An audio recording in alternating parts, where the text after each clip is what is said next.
کیا فرماتے ہیں علماء کرام اس مسئلے کے بارے میں کہ قرض دار قرض ادا کیے بغیر حج پر جا سکتا ہے یا نہیں؟ یہ مسئلہ کچھ توجہ کا حامل ہے کہ جس آدمی پر قرض ہے وہ قرض ادا کیے بغیر حج پہ جا سکتا ہے یا نہیں۔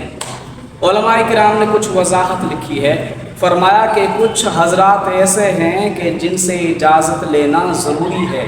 لوازمات کے زمرے میں آتا ہے، تو لہٰذا ان میں سے ایک آدمی قرض خواہ بھی ہیں کہ وہ بار بار قرض مانگ رہے ہیں اور قرض دار قرض نہیں دے رہا، اور اس قرض دار پر جبکہ حج بھی واجب ہو چکا ہے، فرض ہو چکا ہے، تو جب حج پہ جائے گا تو اسے اجازت مانگے گا کہ بھائی آپ کا قرض بلا شک جو ہے نا میرے ذمہ ہے، مگر فی الوقت میں دینے سے قاصر ہوں، اگر آپ کی طرف سے اجازت ہو تو میں حج پہ جاؤں۔ تو جب وہ اجازت دے تو پھر یہ حج پہ چلا جائے۔ تو یہ اجازت دینا جو ہے نا ضروریات اور لوازمات کے زمرے میں آتا ہے۔ مفتیان کرام کا یہی فتویٰ ہے کہ اجازت مانگنا اس کے لیے ضروری ہوگا۔